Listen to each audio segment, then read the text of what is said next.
kagak ada saluran air apa di mari ya? Buangnya kemana ini? Waduh.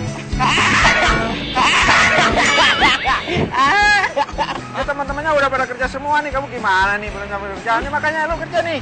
Nih gue kasih sepatu nih. Soalnya sampah nih di Jakarta nih biar nggak mampet salurannya. Kamu bersihin semua nih ya. Kalau begitu aneh mau terjun udah ke bawah ya. Udah, buset. Waduh. Iya.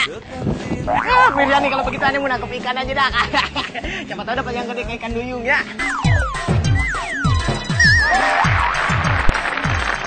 Waduh, ini nih kota Jakarta. Wah, jembatannya gede-gede. Emang cakep.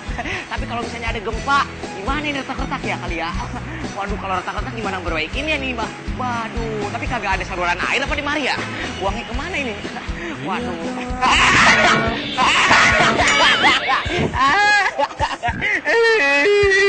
Sial banget gua hari ini. Apaan nih mari?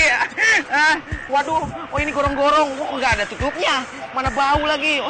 Waduh, sakit kan? Ada pemirsa jadi malu. Assalamualaikum warahmatullahi wabarakatuh pemirsa. Ketemu lagi sama Ule Kribo. Dimana lagi kalau bukan di acara kriminal yang lucu-lucu dan juga yang heboh-heboh. Nah, ini dia pemirsa Kribo, kriminal heboh. Waduh pemirsa, kaki aneh sakit nih pemirsa. Gara-gara ini nih gorong-gorong kagak ada tutupnya. Aduh mau naik kok gimana ini, kagak bisa naik-naik juga. Aduh ya, kagak ada tutupnya, udah bau lagi pemirsa. Untung yang jatuh aneh Kribo, kalau orang lain gimana pemirsa? Waduh bahaya juga kalau begini kan. Waduh, ini apaan? Ini apaan getek-getek? Tikus apa ya? Tikus apa? Takut. Pak, tolong Pak. Ini kagak ada yang nolong-nolong apa? Waduh Pak. Dari kampung apa gimana nih jalan-jalannya? Makanya lewat ke sana, ayo. Coba. Jangan sampai benar ya. Ya.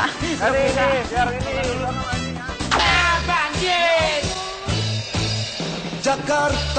Banjir adalah penyakit lama yang kambuh setiap musim hujan di ibu kota DKI Jakarta. Dari tahun ke tahun, nggak sembuh-sembuh juga. Saking udah seringnya nih pemirsa, warga Jakarta udah biasa menghadapi banjir. Kalau mau dicari siapa yang benar dan salah sih, kayaknya nggak ada yang mau ngaku. Ujung-ujungnya, cuaca buruk jadi kambing hitam. Tapi coba kita lihat dengan sistem drainase yang ada sekarang. Tuh, cakep banget dah. Gimana air mau ngalir kalau gorong-gorong yang ada begini keadaannya? Ada juga gorong-gorong yang menganga alias tidak ada penutupnya. Ini dia yang berbahaya pemirsa. Ini ya, sanitasi buat air ya, air hujan. Perlu banget, di sini gorong-gorongnya parah. Kalau hujan tuh airnya bisa sampai keluar semua. Kayaknya nggak kuat menampung air yang banyak ya. Jadinya kalau hujan banjir ke jalan. Itu efek macet juga dari gorong-gorong itu. Udah gitu baunya yang nggak tahan. Gorong-gorong itu nggak berfungsi maksimal gitu. Jadi karena banyaknya sampah, jadi akhirnya membuat gorong-gorong itu jadi penuh. Ketika banjir, ketika hujan deras dalam waktu sehari, gorong-gorong itu akan penuh dan membanjiri jalan gitu. Katanya nggak layak deh. Masalahnya gini, kita jalan aja, kita nggak tahu itu gorong-gorong. Padahal kan namanya sampah itu kan makin, kalau itu kan bikin jadi mampet ya. Nah saat hujan gede, kita nggak tahu ternyata kita masuk ke dalam gorong-gorong itu. Jadi belum berfungsi.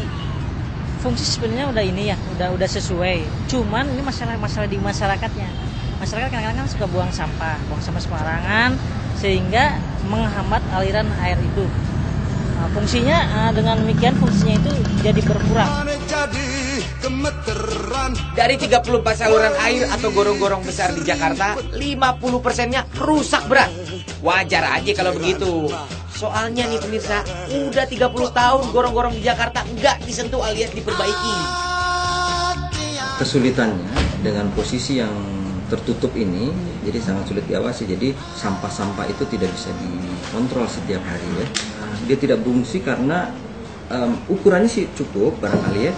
Tapi memang sebagian besar sudah tertutup ya, ada tertutup.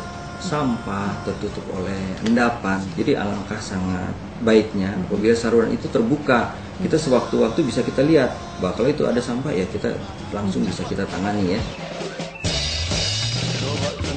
Aduh, sampai kapan gorong-gorong kita begini keadaannya pemirsa? Bukannya kenapa-napa nih. dampaknya banyak banget.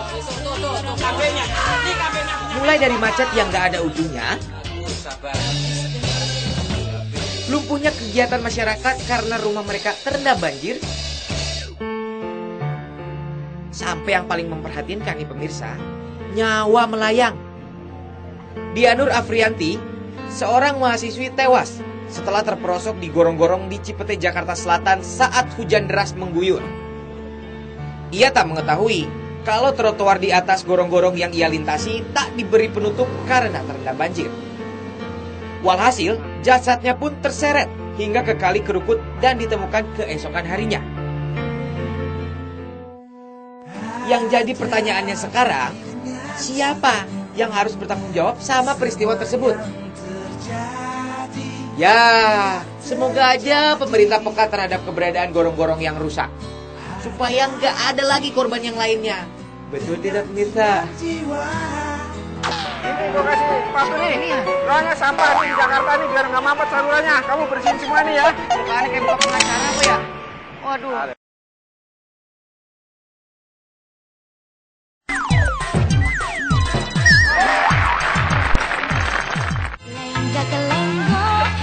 Udah jam berapa ini? Jam berapa ini sekarang? Setengah 12, Pak. Makanya kerjanya. Ini teman-temannya udah pada kerja semua nih. Kamu gimana nih belum dapat kerjaan? Ini makanya lu kerja nih. Ini gue kasih sepatu nih. Soalnya sampah nih di Jakarta nih biar nggak mampet salurannya. Kamu bersihin semua nih ya. Bersihin ini? Ya, ini bersihin ini. Kita sama-sama ini kamu bersihin. Biar itu di Jakarta nggak jadi banjir. Soalnya yang bikin mampet salurannya contohnya kayak gini ya. Kamu angkatin semua ya. Iya, Pak. Yang baik-baik kerjanya. Iya, Yang iya, rajin Pak. sepatu Iya. ini pakai ya. Iya, Pak. Oke, yo. Shit, bisa. Mukanya kayak buka pengacara apa ya? Waduh, pengangguran banyak acara kayaknya. Waduh, orang tujuannya jalan-jalan, ngapa disuruh pakai begini-beginian lagi? Udah dah.